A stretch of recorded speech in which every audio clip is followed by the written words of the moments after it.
A woman is seated at a table with a man and a child. She feels out of place. She feels like she would rather be anywhere other than where she is, playing a role she doesn't know. She doesn't know how she fits into any of it. The man is charming, the child well-mannered. They make her uncomfortable. She is wary. She waits for her role to become clear. They will tell her who she is soon. She hopes as well to find out who they are and what the three of them are to each other, because she doesn't remember.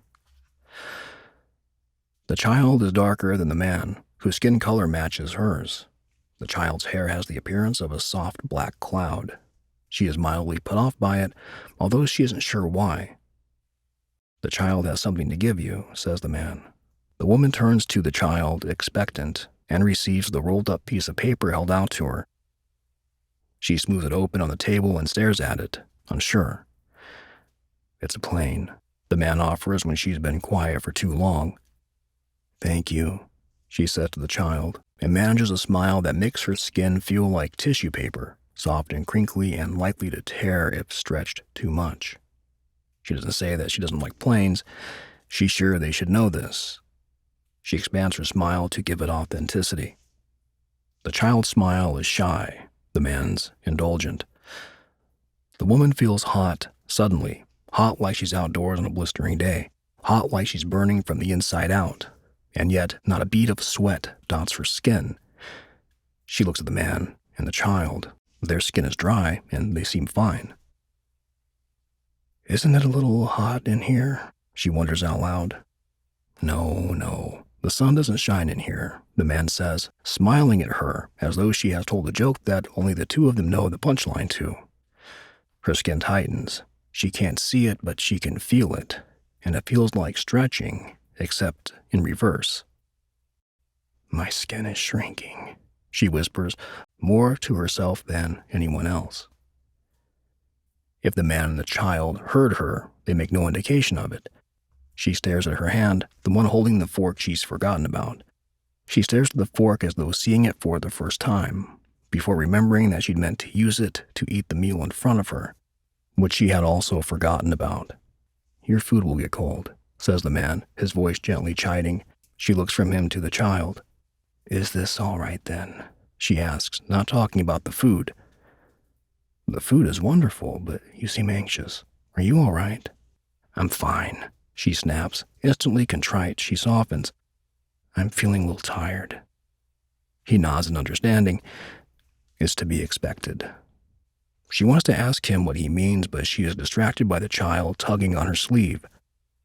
She cuts up the food in the child's offered plate into small cubes and hands it back. There you go. She watches the child eat. As she does so, a thought occurs to her. Am I your mother? She asks, picking up her fork without thinking and stabbing at her meal. The child's head turns left then right, in a manner signifying the negative, with cheeks stuffed with food. The man laughs. No, he says.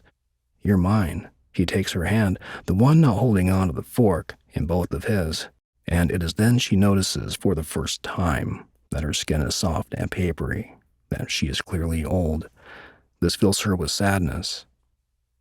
Are you all right? The man's frown is concerned, his tone sincere.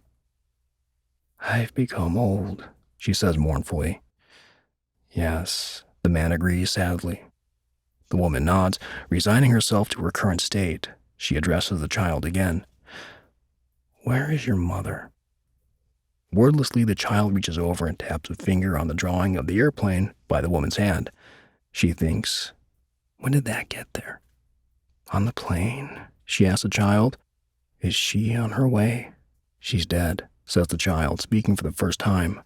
I'm sorry, says the woman, her skin tightening. It was a long time ago, says the man. He brightens. Perhaps you'll see each other soon. Where? I'm not sure, but any minute now. The woman is despairing. I don't understand anything. That's all right. I suppose I ought to tell you now, since there's not much time left. The man's gaze is soft and full of gentleness. Is there anything you'd like to ask me? She doesn't know what she's going to ask until she asks it. Is the child yours? Yes, my child and your grandchild. So dark. Nothing like you or me. The man's smile never falters. No, nothing like either of us, not in that way, but very much a part of us. We are, after all, family. If you say so. Is that all you want to ask me? You'll tell me everything I need to know anyway. The man leans close, gently prying the fork from her other hand and clasping it, so that he's holding both her hands. Everything you need to know, he repeats. Will you listen, once and for all?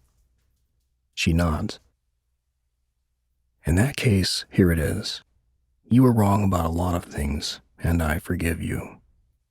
The woman waits for him to say something more, but that appears to be all. Is that it? Yes, it's everything you need to know. You can let go now. He grips her hands firmly when she starts to pull them away. No, not like that. You know. She doesn't fully understand yet, but she's begun to realize that she's losing something precious. Her skin feels impossibly tight, but when she glances at it, it appears fine. She's worried she's disappearing, that she'll fold in on herself until she's nothing, that she'll fold out of existence. I'm burning up, she whispers, inside. It's okay. But it's over, isn't it? The man, her son, nods sadly.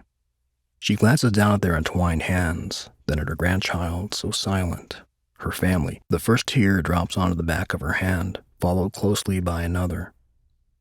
Her son folds her in an embrace, which she returns. It's going to be all right, he soothes. It's going to be okay. When he pulls back, his face is wet with tears. He turns to the child. Say goodbye to your grandmother. Goodbye, Grandma, says the child. Give her a kiss. The woman presents her cheek to her grandchild, who gives it a soft peck. Thank you, she says to the child. Then, because it feels like the right thing to do, she says, I'm sorry. It's all right. I love you, says her son.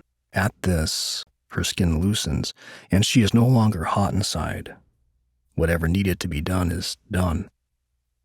It is then she notices the only doorway in the room, leading to a corridor, her way out. She stands up slowly, uncertainly, trying to see what lies at the end of the corridor. She can't. Panicking slightly, she asks her son, Where am I going? Hopefully somewhere good. The woman squares her shoulders and nods. All right then. Goodbye, she says to her family.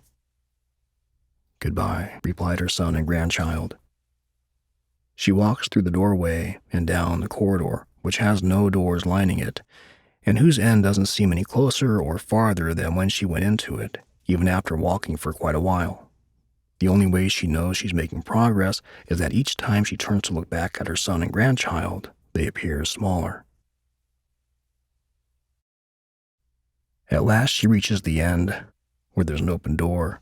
She pauses with her hand on the handle and takes one last look at her son and grandchild, both of whom are now no more than specks in the distance.